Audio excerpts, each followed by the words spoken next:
Et si on parlait aujourd'hui de spiritualité de façon simple, décomplexée, et comme étant un sujet qui nous concerne tous et toutes, a priori, dans ce monde.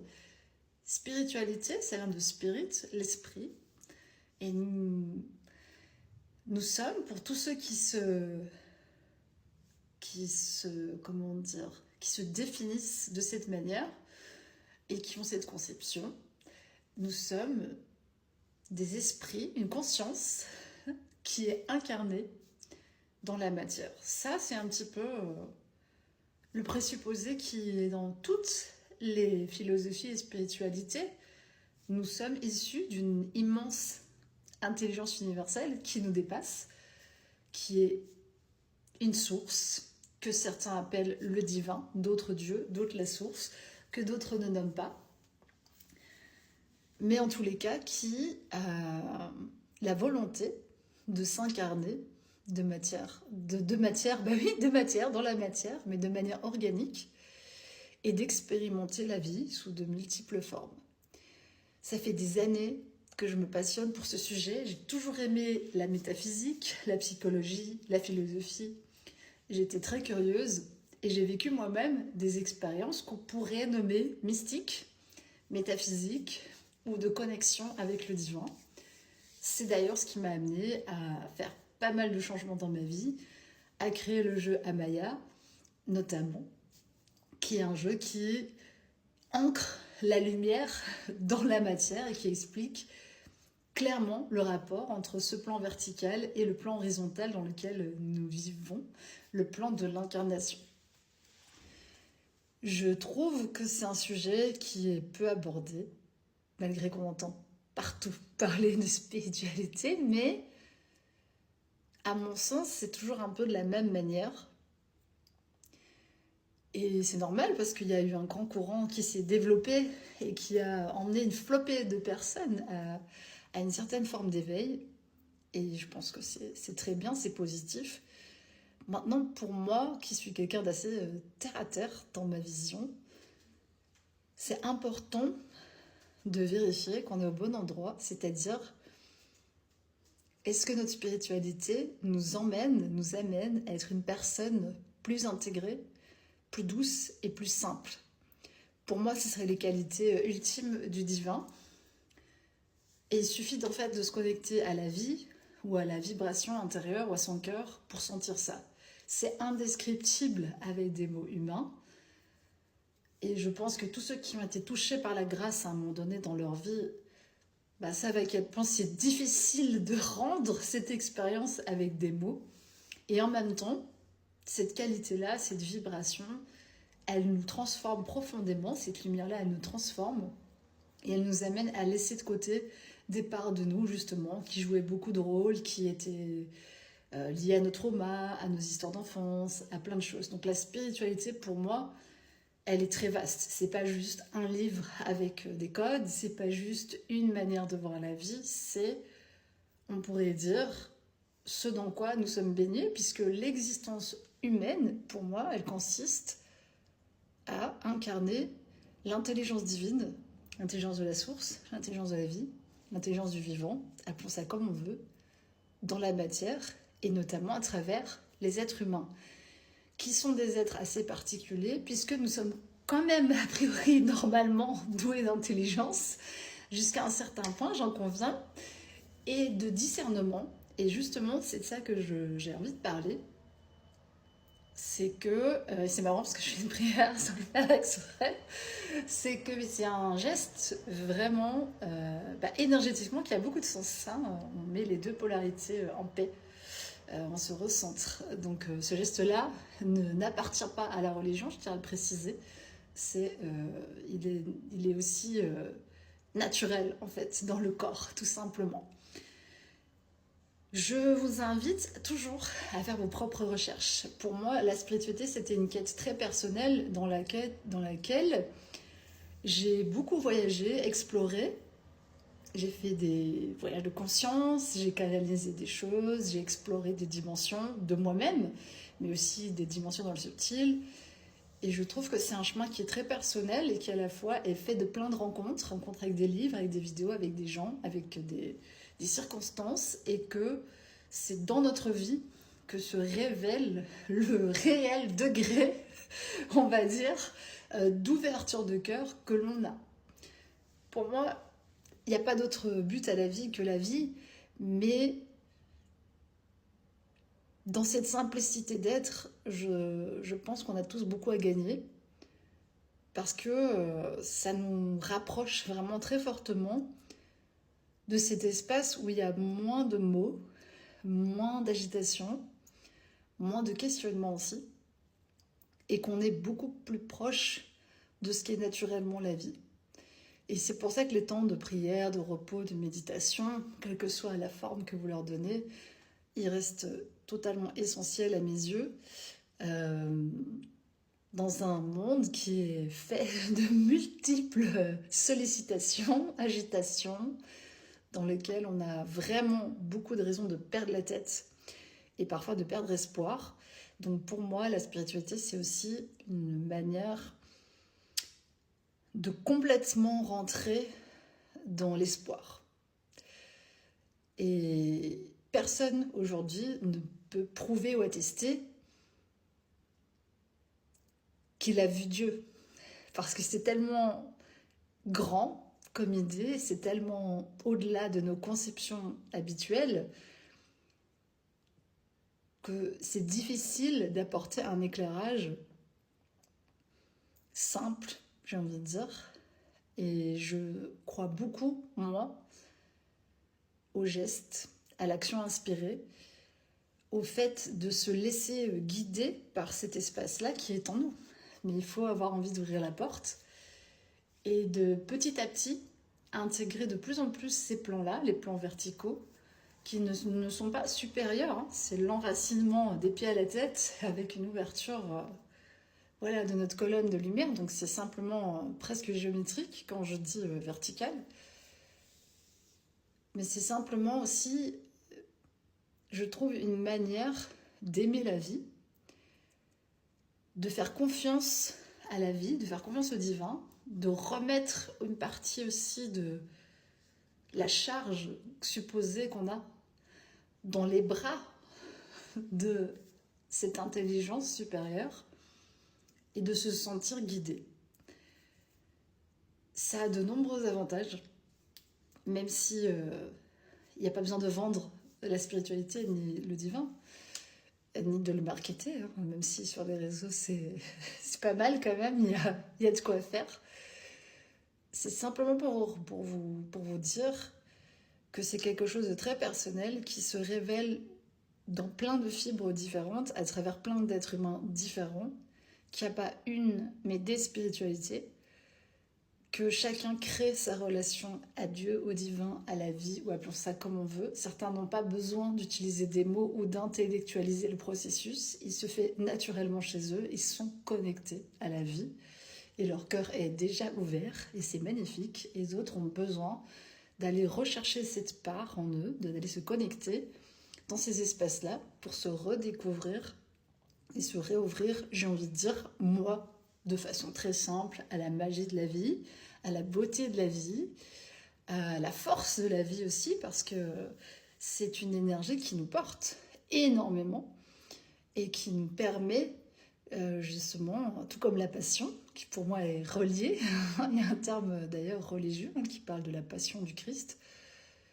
c'est quelque chose qui enflamme aussi notre cœur d'une manière extraordinaire pour nous aider à accomplir nos œuvres personnelles, pour aussi petites qu'elles soient, à n'importe quelle échelle.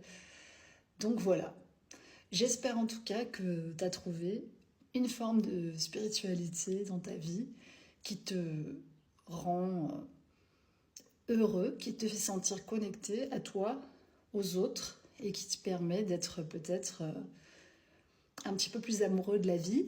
Pour moi, en tout cas, c'est l'essentiel, peu importe si on le nomme spiritualité ou pas d'ailleurs, et le nom qu'on y donne, ça peut être juste une petite philosophie de vie sympa.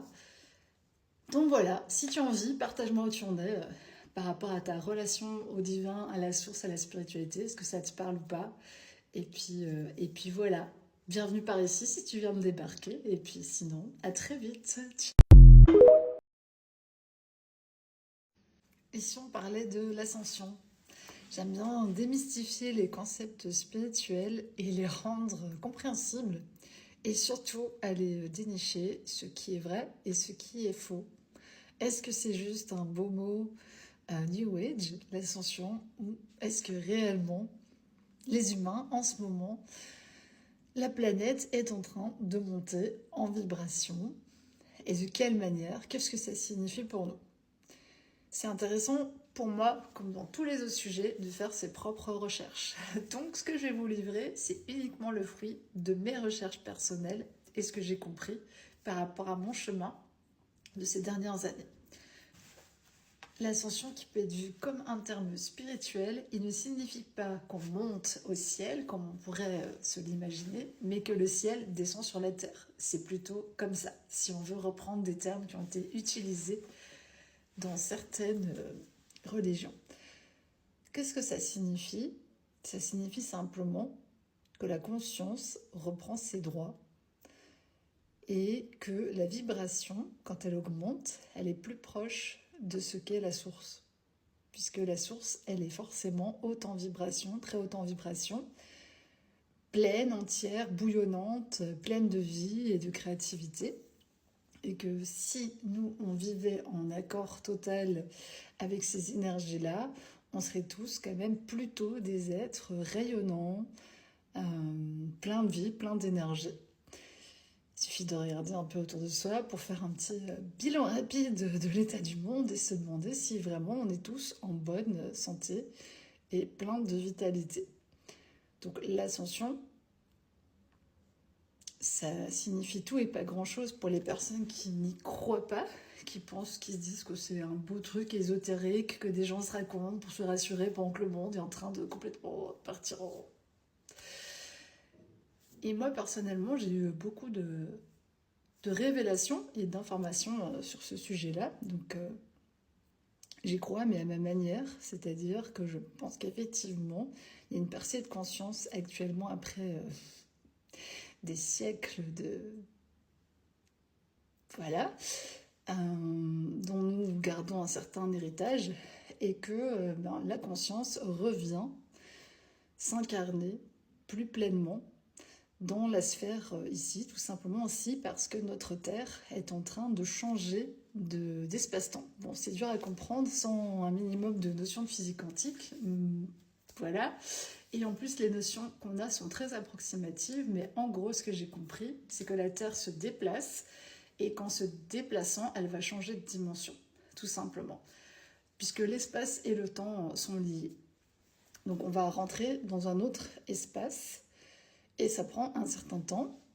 Et ça, déjà, le fait qu'on sera localisé à un endroit différent, ça implique notamment que les vibrations ne seront pas les mêmes et qu'on aura accès à d'autres informations, à d'autres possibilités, à d'autres développements.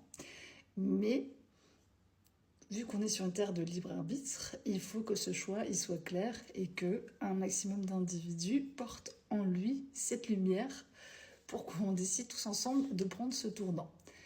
Évidemment, il y a toutes les remontées acides, j'allais dire, toutes les pustules qui montent en ce moment à la surface de la Terre pour cracher ce qui était caché finalement, ce qui était sombre, ce qui était enfui. Et il y a un grand nettoyage en cours. Et certaines personnes ont nommé ça la fin des temps, terme qui est très angoissant, qui est aussi relié à certaines spiritualités ou mythologies. Donc si on fait un point calmement, ça veut simplement dire qu'on est effectivement dans une crise de civilisation. Je pense que tout le monde l'a remarqué. Et qu'on est appelé à se renouveler, à penser différemment, à faire des choix différents, concrètement, pour la planète, pour nous-mêmes, pour notre bien-être, et à évoluer. Et effectivement, ça a tout à voir avec nos vibrations, donc une ascension, une augmentation de nos vibrations, puisque il y a une résonance qui, comme je le disais hier, attire une forme de conscience. Plus notre vibration est basse, plus nous sommes malades et peu vitalisés et inspirés, plus notre vibration est bonne et claire, on va dire, et haute, dans un référentiel qui peut être compréhensible pour nous, plus on a une forme d'intelligence, plus on a une certaine forme aussi de santé, naturellement, plus on est connecté avec les autres éléments, et voilà.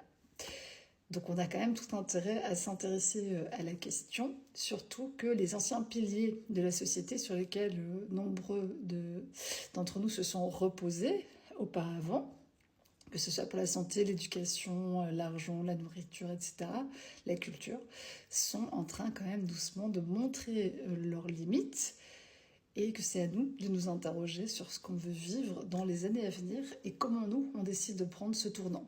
Et chaque personne qui décide en conscience de prendre un tournant, de changer de vie, de changer sa vie, de changer ses habitudes, de changer son rayonnement, contribue forcément au développement planétaire, même si c'est difficilement compréhensible de se dire qu'une toute petite personne, au milieu de cette gigantesque équation, bah oui, tu as un impact, j'ai un impact, et c'est important de se rappeler ça. J'ai envie de dire que même s'il y a des périodes difficiles quand on est dans un processus d'évolution, puisque forcément c'est un peu cataclysmique, hein, il y a des périodes de destruction totale, de soi, de partie de soi, de partie de sa vie, etc. Il y a perte et fracas. Il faut quand même s'assurer aussi de voir qu'après, il y a quelque chose qui renaît de plus positif, de plus enjoué, de plus clair en nous. Si ce n'est pas le cas, assure-toi d'être sur la bonne voie. Un processus comme ça d'ascension, pour garder ce terme-là, même si je ne l'aime pas forcément, je l'ai utilisé moi aussi dans mon premier jeu, il signifie que tu vas être plus en phase avec toi-même, mieux dans ta peau, humainement parlant aussi, et que vraiment tu seras capable d'avoir une vie qui te correspond mieux, d'être plus à l'aise avec toi, avec les gens, avec la nature, et de prendre des meilleures décisions pour toi-même. Voilà.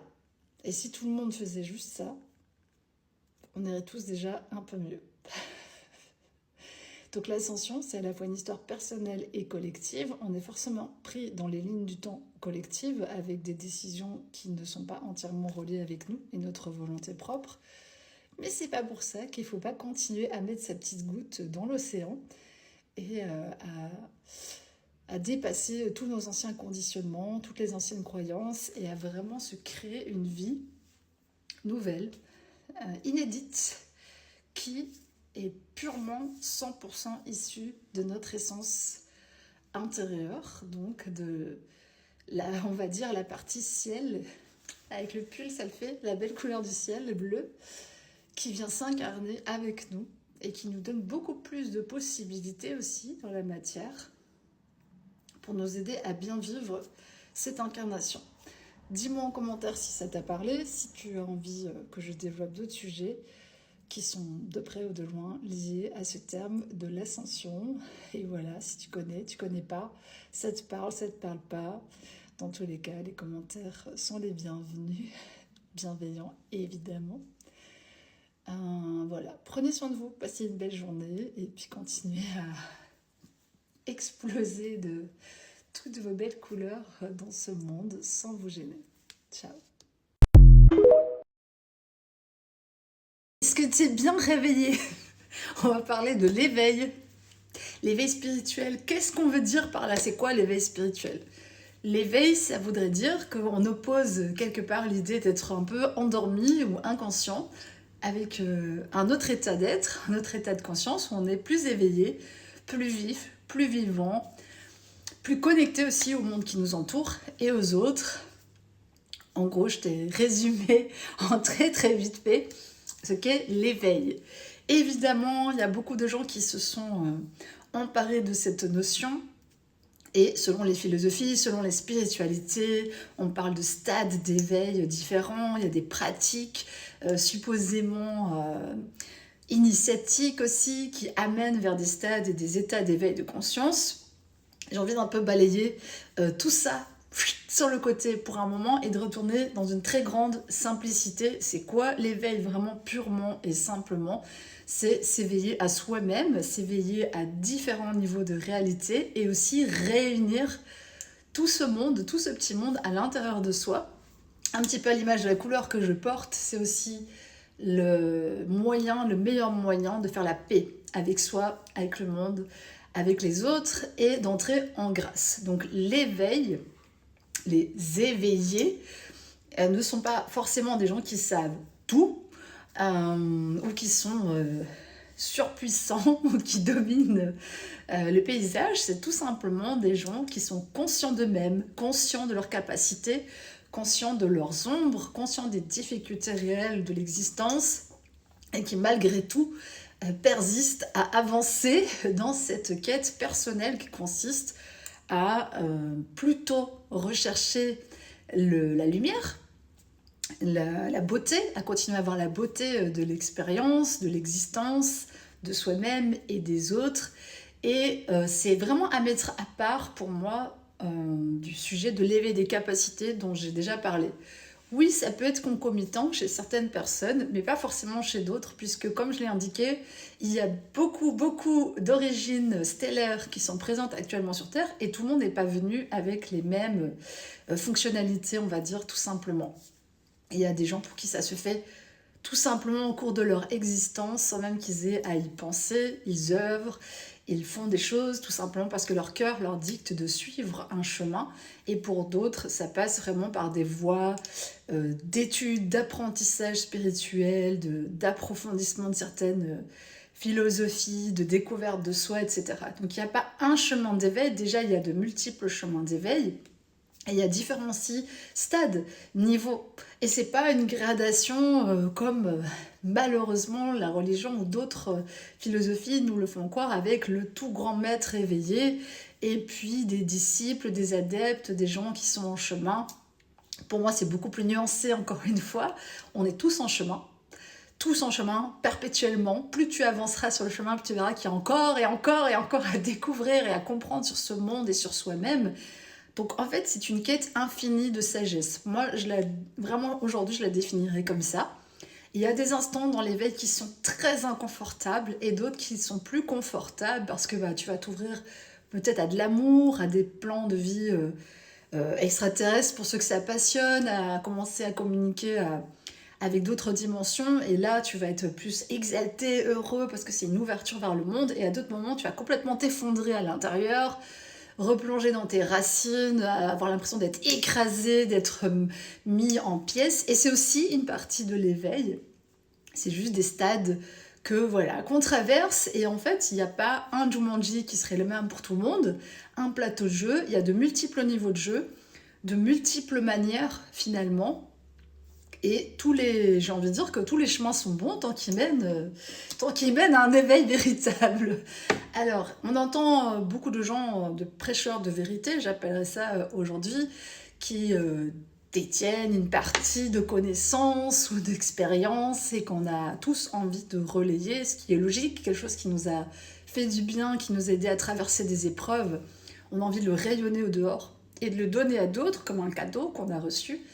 Mais évidemment, personne n'est dispensé de faire ses classes. Donc, quel que soit le nombre de vidéos, de personnes, de livres qu'on va consulter, au final, on va se retrouver face à soi-même et vraiment dans son intériorité très profonde pour aller se mettre en paix. C'est pour ça que pour moi, vraiment, paix et éveil sont très, très, très, très proches dans le vocabulaire et dans la conception.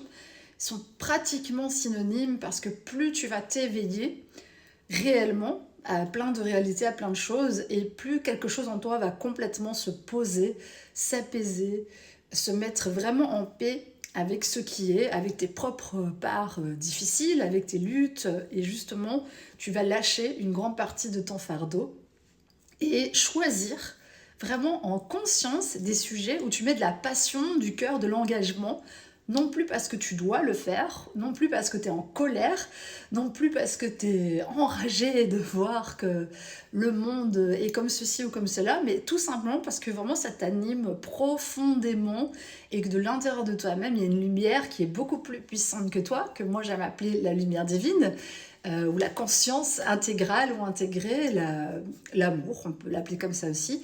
Et quand tu vas irradier ça, peu importe ce que tu fais, au final, tu seras porté par une énergie qui est bien plus grande que toi. Mais encore une fois, il faut accepter de s'ouvrir à cette dimension qui fait partie de nous-mêmes, hein, c'est vraiment à l'intérieur, et ne pas confondre des effets de surface, des compréhensions qu'on peut avoir dans son mental, des choses qu'on arrive à mieux faire dans sa vie, et tant mieux, avec le lien profond qu'on peut avoir vraiment à l'existence. Je pense que notre feedback quotidien ne ment pas. La façon dont on se sent, la façon dont on interagit avec les autres, comment on est capable de se positionner aujourd'hui, la joie qu'on arrive à manifester, je trouve un point commun quand même, si je devais en donner par rapport à des gens qui ont eu un parcours d'éveil assez particulier, et quand même de développer un certain sens de l'humour.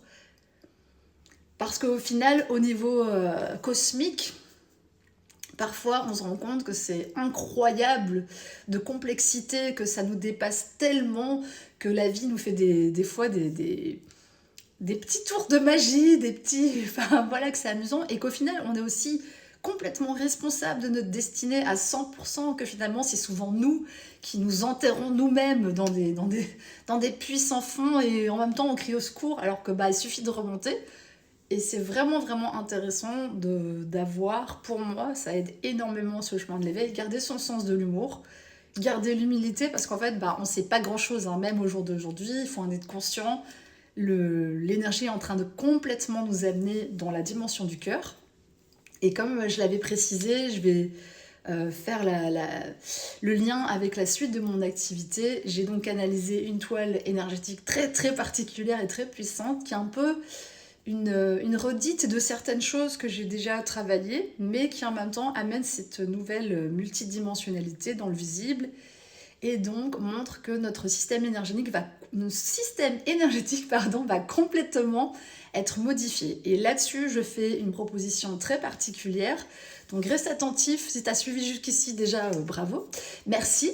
N'hésite pas à t'abonner et à parler de mes vidéos ou à les partager, ça m'aide vraiment à pouvoir prêcher la bonne parole beaucoup plus loin, beaucoup plus fort, et à aider d'autres personnes à être plus heureux, à se sentir mieux. Et je sais que ô combien pour l'instant c'est compliqué.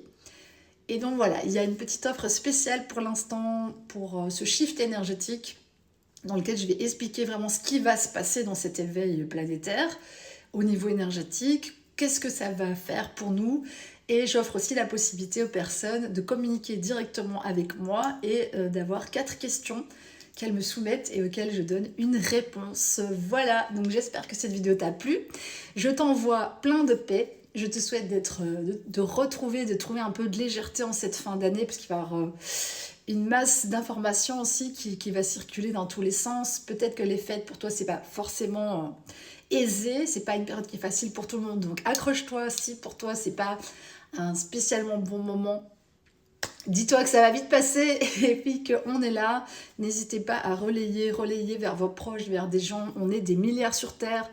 Je te promets qu'il y a quelqu'un là qui est prêt à t'écouter et qui peut vraiment être là et t'inspirer et te montrer que tu as beaucoup plus de force que tu le penses, surtout dans les moments difficiles. Donc voilà, continuez à faire vos petites prières, à espérer pour vous, pour ce monde, et à bénir chaque journée avec tout ce qu'elle contient. Et je vous souhaite vraiment le meilleur pour aujourd'hui. Ciao, ciao, ciao, ciao. Merci.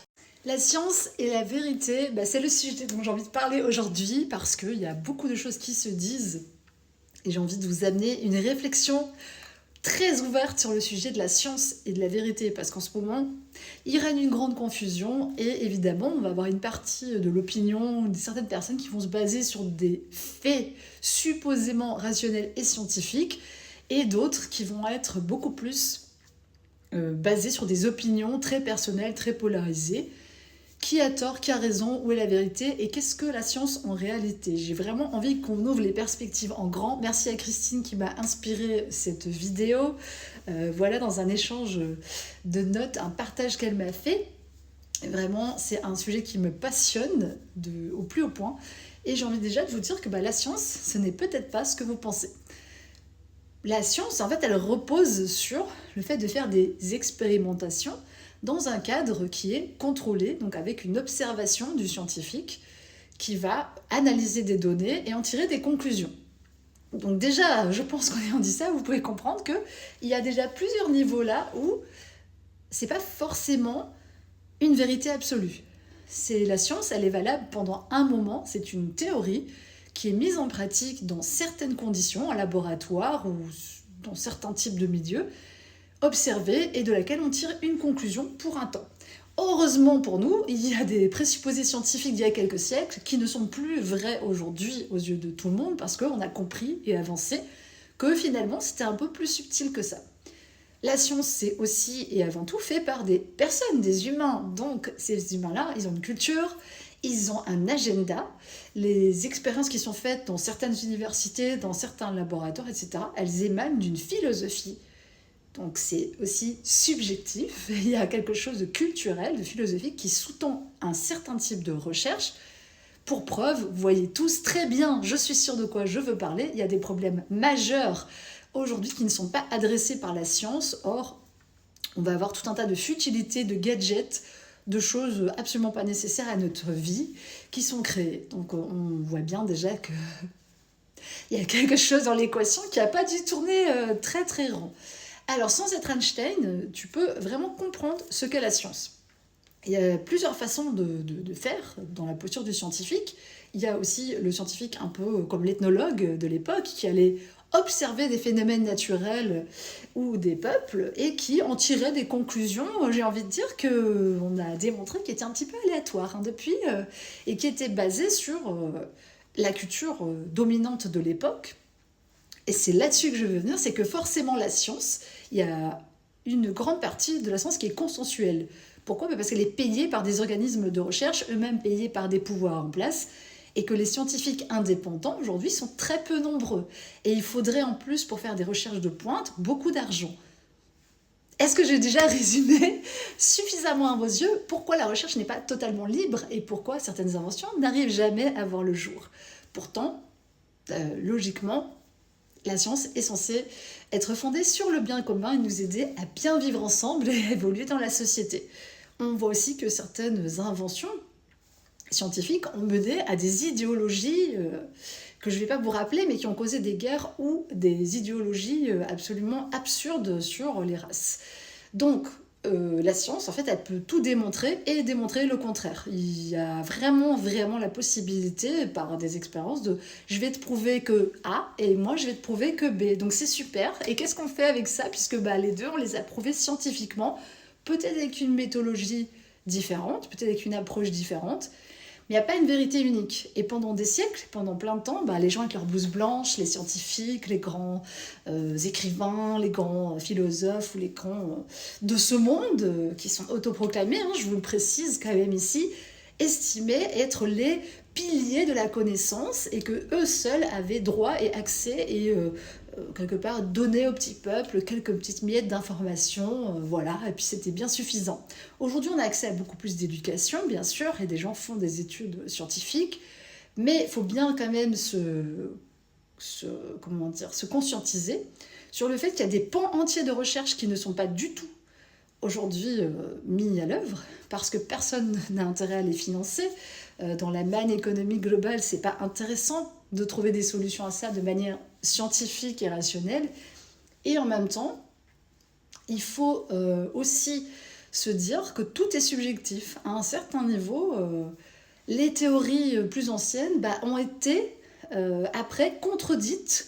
Et si vous suivez un petit peu tout ce qui est physique quantique, etc., vous allez voir que toutes les découvertes après, et puis même Einstein, au cours de sa vie, si on prend un exemple très très connu, il a évolué. En fait, au fur et à mesure de ses recherches, lui-même a contredit certaines de ses anciennes recherches et présupposés qu'il avait par de nouvelles recherches qu'il a faites qui ont démontré autre chose. qui montrait l'impossibilité de sa précédente conclusion. Donc, est-ce qu'on doit vivre notre vie avec que des points d'interrogation en se disant que rien n'est rationnel, rien n'est prouvé? Et ce matin, bon, bah, je rigole, je donne l'exemple comme ça, mais j'ai encore vu quelqu'un qui fait une vidéo sur la théorie de la Terre plate, auquel moi j'adhère pas, je vous le dis, comme ça, moi mes opinions, elles sont libres de droit, lol, j'ai pas de problème à les partager. Mais finalement, voilà, est-ce que certaines personnes ont peur parce qu'elles se disent si on peut tout dire et n'importe quoi et que c'est pas prouvé par un laboratoire, par une science, etc. Bah, oui, tout le monde peut prendre la parole et estimer que sa propre expérience, en tant qu'observateur et analysant, elle peut être valable. Parce que, je vais leur dire ici, mais je ne suis pas persuadée que tous les scientifiques soient si objectifs que ça.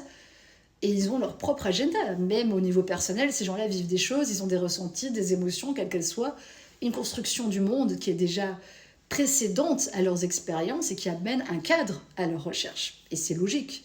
Donc chacun recherche dans son petit pré, si vous voyez ce que je veux dire. Si tu es persuadé qu'il n'y a rien autour du pré, bah, tu ne vas pas aller chercher dans le pré du voisin, parce que pour toi, ce pré n'existe pas.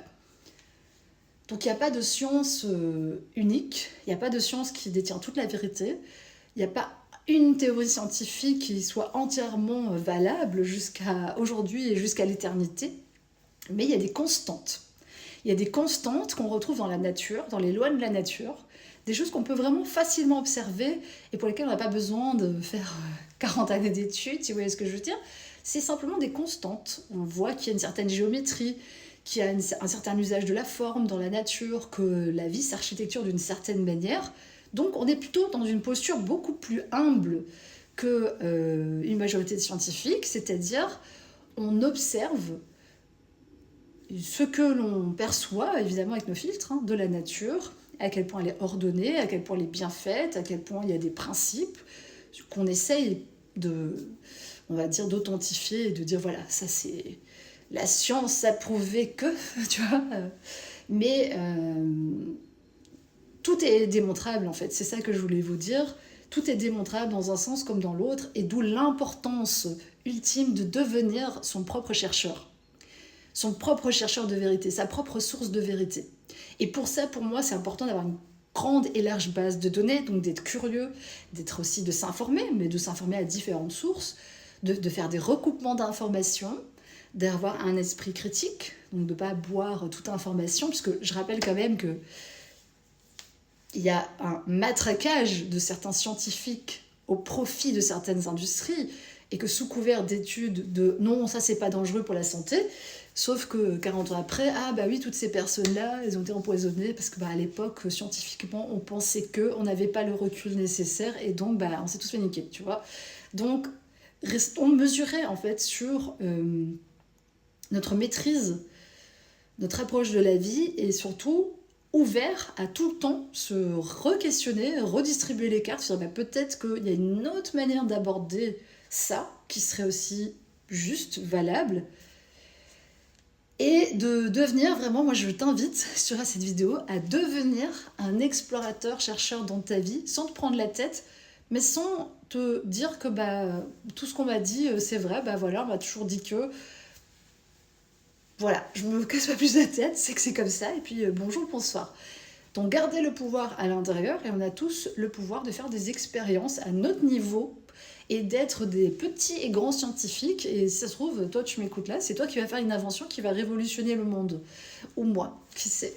Donc, soyons ouverts d'esprit, et surtout, n'oublions pas que il y a beaucoup de subjectivité dans le milieu scientifique aussi, et que quelqu'un qui est un scientifique n'est pas forcément non plus totalement objectif, et que c'est à chacun de voir et de sentir où est la vérité pour lui à ce moment-là dans sa construction, et de s'appuyer sur sa propre expérience. C'est vraiment très important, et j'espère que ça te plaira. Allez, on parle de mon sujet, ou d'un de mes sujets préférés aujourd'hui, qui est la surprise. La spontanéité, le présent, l'improvisation. Et souvent, on a tendance à opposer ces notions-là avec le contrôle, la maîtrise, l'anticipation, la préméditation, la visualisation. Pour moi, c'est deux notions à réintégrer dans notre vie, dans notre quotidien, tant au niveau de l'art que de la vie ou de la pratique physique. Et ça marche vraiment dans tous les cas. Et je vais un peu vous débriefer aujourd'hui pourquoi je pense que ces deux notions-là sont fondamentales et nous aident à mieux vivre, nous aident à être bien dans notre peau. Pour se permettre dans notre existence, dans notre quotidien, d'être tranquille, d'être ouvert, d'être dans la flexibilité, d'être dans l'accueil de ce qui se passe, parce que la vie, elle a quand même le don de venir nous bousculer comme ça et nous amener dans des situations et des scénarios auxquels on ne s'attend pas, puisque la vie, elle est quand même composée en grande partie d'inconnus, de choses qu'on ne maîtrise pas, qui ne sont pas sous notre contrôle. Pour moi, la meilleure manière de pouvoir se sentir à l'aise par rapport à ça, c'est d'investir sur des zones importantes en soi, qu'on travaille, qu'on maîtrise, donc des choses qu'on anticipe finalement, mais de manière très positive, avec des grands piliers, des grandes forces qu'on va mettre en place dans notre vie. Et ça, pour moi, c'est valable, encore une fois, dans l'art, dans la vie ou dans la pratique sportive et physique. Il est vraiment, vraiment hyper judicieux de s'appuyer là-dessus, en fait, sur ces deux éléments-là, d'introduire soi-même volontairement des éléments de surprise dans sa vie, de sortir du cadre habituel, d'aller à des lieux, de parler à des gens, de faire des choses qu'on n'a pas l'habitude de faire, parce que ça nous donne une ouverture de cœur, une ouverture de conscience, une ouverture d'esprit, ça nous ouvre vraiment de l'intérieur, ça nous donne d'autres dimensions, accès à d'autres dimensions même, y compris de nous-mêmes, et en même temps, de se poser dans un cadre qui est le nôtre et dans lequel on approfondit, on devient un maître, quelque part, de certains éléments dans sa vie qui vont être un socle solide qui justement nous permet encore mieux d'être dans la souplesse, d'être dans l'accueil. Et le corps physique, il est un enseignant incroyable puisqu'il nous montre bien que plus on a envie d'être souple, plus il vaut mieux être musclé. Et je sais que beaucoup de gens vont être dans une pratique sportive et physique très orientée, soit sur la prise de masse, soit sur un sport en particulier, etc. Et petit à petit, les disciplines commencent à se croiser. Mais c'est vraiment important dans la vie comme dans le sport de travailler sur ces deux aspects-là.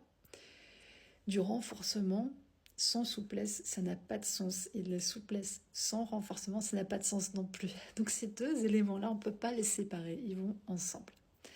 Et dans la vie, qu'est-ce que j'appelle du renforcement? Du renforcement positif. C'est comme ça que ça s'appelle en coaching, en psychologie. C'est connaître des aspects et les maîtriser quelque part suffisamment que pouvoir s'appuyer dessus. Vraiment, ça devient nos muscles porteurs dans la vie et stabilisateurs. Et ils sont aussi importants dans le corps physique que dans notre vie.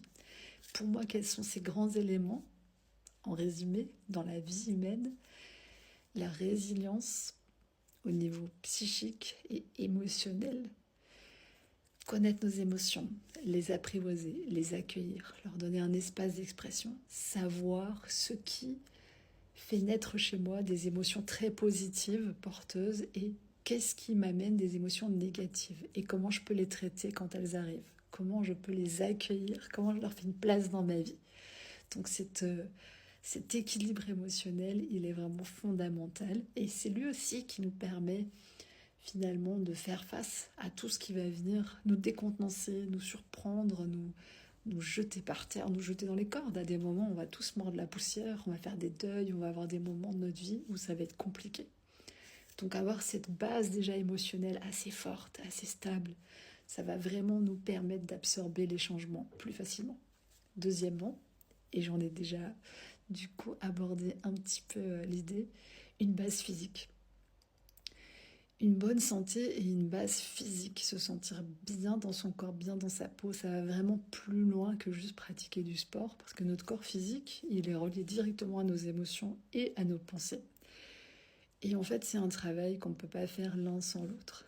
Donc le corps physique, un corps physique qui peut se permettre une variété de mouvements, qui reste souple, agile, quel que soit l'âge qu'on a, des pratiques régulières, des pratiques variées, et le fait d'apprendre vraiment les basiques du corps physique, respirer, marcher régulièrement, savoir courir un minimum, savoir porter, savoir grimper, savoir faire vraiment déjà le basique de l'être humain, c'est déjà pas mal. Si en plus vous avez une discipline qui vous passionne, comme la danse, comme les arts martiaux, comme d'autres choses, approfondir ça. Et vraiment ces bases-là, elles nous servent tout le temps. Tout le temps, tout le temps, tout le temps. Mettons la maladie arrive, parce que ça nous arrive à tous. Plus le terrain il est bon déjà, il est quelque part maîtrisé, il est tranquille, il est souvent appelé à se mettre en mouvement, plus le corps va pouvoir traiter cette surprise, cet inconnu, cet assaillant ou ce désordre de manière rapide et efficace. Donc, vraiment, cette mise en mouvement physique, elle est fondamentale.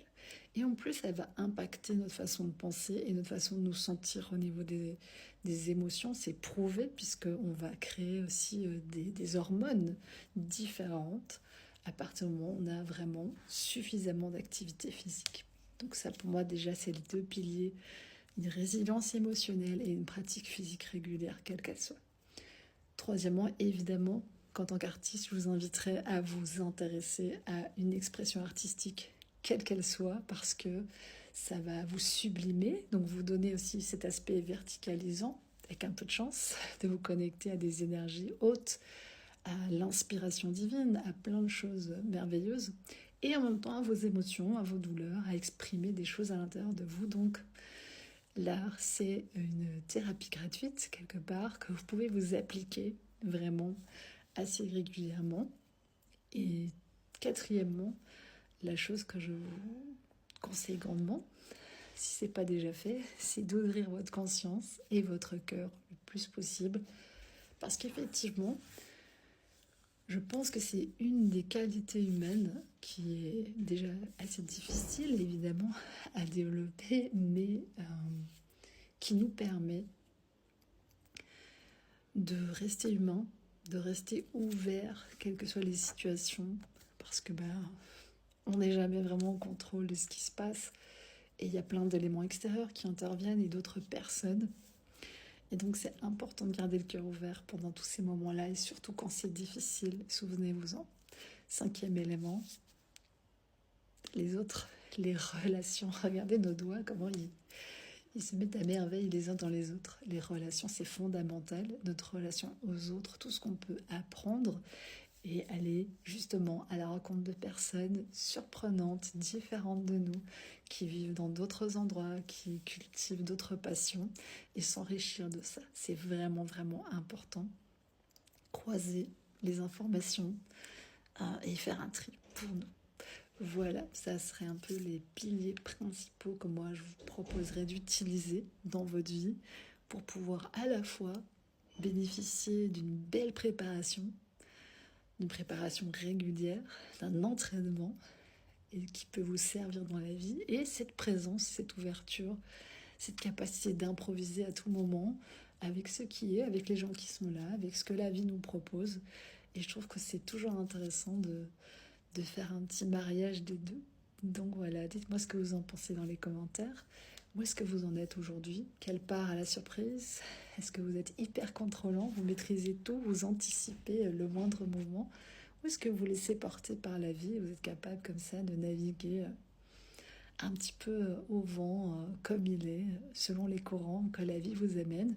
Il n'y a pas de bonne ou de mauvaise réponse, on a tous une personnalité, mais est-ce que vous connaissez la vôtre et votre manière de fonctionner qui est la plus pertinente pour vous?